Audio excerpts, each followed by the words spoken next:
अस्सलामुअलैकुम and good evening my dear brother and sisters. मैं उम्मीद करता हूं कि आप सब लोग खैरियत से होंगे। अच्छा दोस्तों, अक्सर स्टूडेंट्स का जो सवाल पूछा जाता है कि हम बे आइन्स कैसे पास करें, कोई हमें आसान सा तरीका बता दिया जाए, ये तरीका बता दिया जाए ताकि हमारा बे आइन्स पास हो सके, क्योंकि बे आइन्स एक बहुत बड़ा चैलेंज है स्टूडेंट्स के लिए जर्मनी में। ठीक है, क्योंकि एक चैलेंज इस तरह बन जाता है क्योंकि उनके पास एक तो टाइम कम होता है, सारा दिन जॉब्स करनी है। ठीक है, 8-8 10 बारह 12 घंटे की जॉब्स होती हैं। ठीक है, फिर स्कूल जाके तैयारी करनी, it's a big challenge my dear brother sister for the students here in Germany to pass B an German language course. ठीक है, आई रियली कैन अंडरस्टैंड। लेकिन मैं आपको यहाँ पे बताना चाहता हूँ, जो हमारे बहन भाई हमारे इस चैनल के ऊपर में वॉच करते हैं, डेली देखते हैं, और हमारी ये कोशिश है, और वैसे भी मैंने आपको आपको पता है कि यहाँ पे जर्मनी में 3 साल से मैं यहाँ जर्मनी में जो है वो लैंग्वेज हम सिखा रहे हैं। ठीक है, और हमारी कोशिश है कि हम अपने बहन भाइयों के लिए सबसे आसान मेथड से सबसे ईजिएस्ट मेथड से जो है वो जर्मन लेके आएँ। ठीक है, तो ठीक है, इसमें क्योंकि बे आइन्स का अगर आपको देखा जाए ना, बे आइन्स बेसिकली एक एडवांस कोर्स है। एक जो आ आइन्स है या आ सवाई है वो एक बेसिक लेवल है। बेसिक लेवल ये होता है कि आप जो जो सिंपल जो चीज़ें हैं वो आ सवाई तक सिखाई जाती हैं। लेकिन जैसे ही आप बे आइन्स में जाते हैं तो वहाँ पे फिर आके एक ग्रामर का सिलसिला जो है वो शुरू हो जाता है।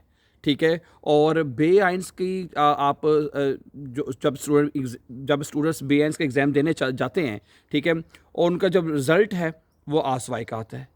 ठीक है, क्योंकि उनकी तैयारी ही आसवाई लेवल की होती है, इसलिए उनको आसवाई का रिज़ल्ट मिल जाता है। ठीक है, मेरी कल एक जो है खातून से बात हो रही थी, वो कहती हैं कि मैंने पेपर दिया तो मुझे आसवाई का रिज़ल्ट दिया ना उन्होंने। ठीक है, और कहती कि वो पहली दफ़ा करते ही फ़ेल हैं, जानबूझ के फ़ेल करते हैं। मैंने उसको कहा बहन ऐसा नहीं है, जानबूझ के वो बिल्कुल फ़ेल नहीं करते हैं ना।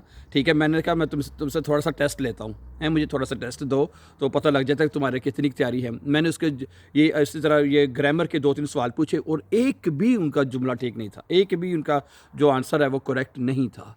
ठीक है, इसलिए मैं आपको यहाँ पे एक सबसे बड़ी बात जो आपको कहना चाहता हूँ कि अगर आप बे आइन्स जो है वो पास करना चाहते हैं तो आपको, सीधी बात है, जो स्पेशली नॉमिनेटिव, अक्यूज़ेटिव और डाटिव और गेनिटिव, ये 4 जर्मन केसेस हैं जो कि आपको सीखने होंगे। क्या ख्याल है? ये 4 जर्मन केसेस के बगैर, क्योंकि इसमें आपको आर्टिकल्स के बारे में ही समझाया जाता है कि आपने आर्टिकल्स कैसे और ठीक है, और स्टूडेंट्स कहते हैं कि यही तो सबसे मुश्किल है, ये तो हमें पता नहीं चलता कि हमें कैसे क्या लगाना है, क्यों कैसे करना है। ठीक है, लेकिन मैं जैसे बताया है कि हम इस चैनल के ऊपर आपको सिखा रहे हैं और बहुत आसान मेथड से सिखा रहे हैं। और हमारे इसके ऊपर 40, हमने जैसा कि आप जानते हैं कि हमने एक नया प्रोग्राम शुरू किया है। ठीक है, जो A1 से लेके B1 तक का, उसकी अलग से प्लेलिस्ट है 100 डेज़ के प्रोग्राम के नाम से। क्या ख्याल है?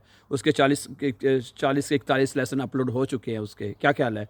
उसके उसमें पहले हमने नॉमिनेटिव सिखाया आपको कि नॉमिनेटिव क्या होता है, उसमें आर्टिकल्स कैसे लिखे जाते हैं, उनको आर्टिकल्स की पहचान कैसे करनी है आपने, नाउन्स क्या होते हैं, सारा वहाँ से हमने आपको सिखाया। इस वक्त हमारा अक्यूज़ेटिव केस उसमें चल रहा है, तो इंशाल्लाह आगे कंटिन्यू उसको हम करते रहेंगे। ठीक है, और 100 लेसन में मैंने आपको वहाँ पे कहा है कि B1 आपको करवा देना है। ठीक है, तो ज़ाहिर बात है, ये तो पहली बात आपको ये अच्छी तरह से मतलब कि जो है ना, आपको याद रखनी होगी और अंडरस्टैंड करनी होगी कि ये 4 जर्मन केसेस, ठीक है, जो कि हॉप्ट ग्रामर है, जो कि मेन जर्मन लैंग्वेज की ग्रामर है, इसके बगैर आप बे आइन्स शाफर नहीं कर सकते। सीधी बात मैं आपको बता दूं। ठीक है, इसके बगैर आपका बे आइन्स करना नामुमकिन होगा। ठीक है, आप अगर आधी तैयारी के बगैर एग्ज़ाम के अंदर जाएंगे, फिर वही बेस आसवाई का सर्टिफिकेट आपको आप लेके वापस आ जाएंगे। ठीक है, तो इसलिए ठीक है, आप को जो ये चीज़ें जो हैं, बेसिक चीज़ें मैंने जिस तरह आपको कहा कि आपको सीखनी होंगी। ठीक है, हम जिस तरह मैंने बताया, हमारा यहाँ जर्मनी में हमारा स्कूल है, हम ऑनलाइन भी स्टूडेंट्स को तैयारी करवाते हैं। ठीक है, और फिर उसके बाद आपको हमने ये भी कहा है कि आपके कमेंट में आपका कोई भी सवाल हो, ठीक है, आप उसके बारे में हमसे पूछें और हमारी जो टीम है हमें बताती है, फिर हम उसके मुताबिक आपको जो भी आपकी समस्या है, जो आपकी भी मुश्किल है उसको हम सॉल्व आउट करने की कोशिश करेंगे। क्या ख्याल है? तो रियली मैं मैं इस बात को अंडरस्टैंड कर सकता हूँ कि बिल्कुल जब आपने यहाँ जर्मनी के मोस्टली स्टूडेंट्स को बी1 यहाँ पे जर्मनी की नेशनलिटी जो है वो अप्लाई करने के लिए उसको ज़रूरत होती है, और वो हमें बताते हैं कि हमें इतने 10 साल हो गए हैं, 5 साल हो गए हैं हमें यहाँ पे काम करते हुए, हम हर चीज़ हम यहाँ पे कर रहे हैं, टैक्स पे कर रहे हैं, एवरीथिंग हम पे कर रहे हैं, लेकिन सिर्फ उनकी जो नेशनलिटी है वो सिर्फ इस बी1 सर्टिफिकेट के ना होने की वजह से रुकी हुई है। ठीक है, तो बहरहाल ये एक चैलेंज है, जैसे मैंने शुरू में आपको कहा, ये आपको सीखना होगा, आपको देखना होगा, और ग्रामर के बगैर आपको मेरी ये है कि आपको ग्रामर की तैयारी के बगैर आपको एग्ज़ाम में नहीं जाना चाहिए। ठीक है, ओके। तो टोटल ये 3-4 केसेस हैं। ठीक है, ओके। दूसरी क्योंकि स्टूडेंट्स में बताते हैं कि जी हम जब शिप्रेशन में हम पास हो जाते हैं, शिप्रेखन हमारी बहुत अच्छी है, हम बातचीत देखिए, एक आदमी जिसको मतलब कि जर्मनी में 5-7 साल हो गए हैं जर्मनी में रहते हुए, क्या ख्याल है 5-7 साल जर्मनी में रह रहा है, सारी बातें वो लोगों के साथ उठता है, बैठता है, बातचीत करता है, कम्युनिकेशन करता है, तो इतनी लैंग्वेज उसकी हो जाती है कि वो हर बातचीत करके अपना जो शिप्रेशन उसको शफन कर सकता है, उसको बड़े आराम से पास कर सकते हैं। ठीक है, जो प्रॉब्लम आती है आके वो आती है या तो ब्रीफ लिखने में आती है, जिसमें जो स्टूडेंट्स को सेंटेंसेस बनाने नहीं आते, और जिस तरह आप जानते हैं, अब हम अपने इस चैनल के ऊपर आपको वही चीज़ें करवा रहे हैं ब्रीफ के जुमले नेबनज़ाट्स में कैसे लिखे जाते हैं आपको याद हो, ये तो आजकल हम कर रहे हैं। क्या ख्याल है? तो सही है, इस तरह हमारे चैनल के ऊपर जो अच्छी तरह वॉच करें। ठीक है, और उससे आपको भरपूर फ़ायदा होगा। ठीक है, और लेज़न में प्रॉब्लम होती है, लेज़र में ग्रामर के सवाल भी आते हैं, जिसे हम स्प्राख बाउस्टाइने कहते हैं, वो एक पोर्शन होता है। ठीक है, और सही है, और आपको पता है मैं इसके ऊपर पहले भी कई मरतबा वीडियोस जो है अपलोड कर चुका हूँ। क्या ख्याल है कि जो टेल्क का एग्ज़ाम होता है उसमें ग्रामर ज़्यादा मुश्किल होती है। ठीक है, डेटा सेट का एक एग्ज़ाम होता है, डेटा सेट का एग्ज़ाम वो होता है जो स्कूल में जो कि स्टूडेंट देते हैं।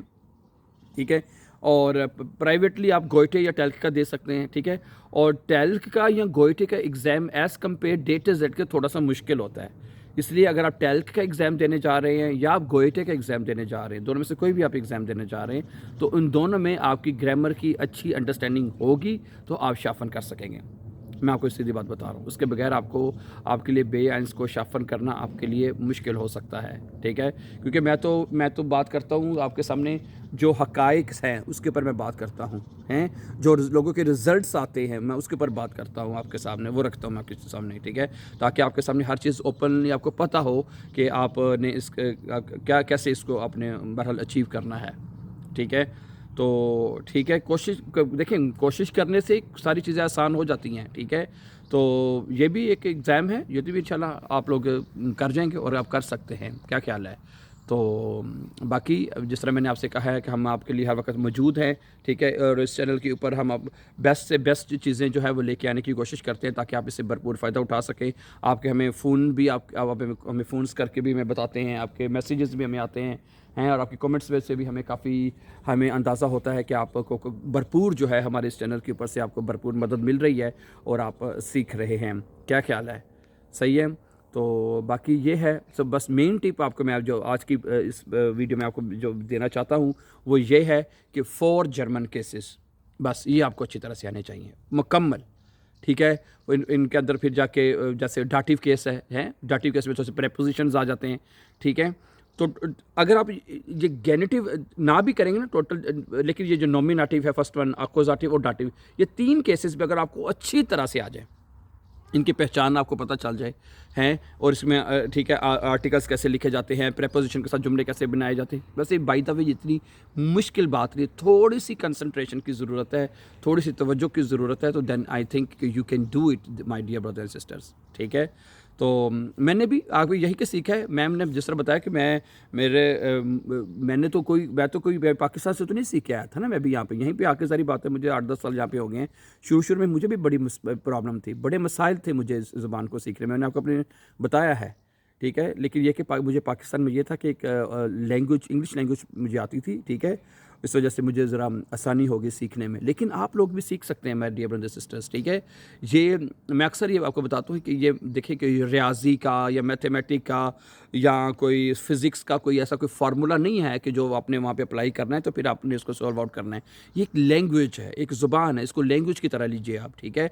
जैसे उर्दू एक लैंग्वेज है, उर्दू एक ज़ुबान है, ठीक है। बिल्कुल उसी मैं आप जब आप सीखते हैं, ठीक है, और आप देखेंगे इस उर्दू और जर्मन ज़ुबान में बहुत सिमिलैरिटीज़ है, यकीन करें आप, ठीक है। बस आपने उसको देखना है कि उर्दू में हमने कैसे करना है और डॉच में हमने इसको कैसे ट्रांसलेशन करनी है, बस इतनी बात है।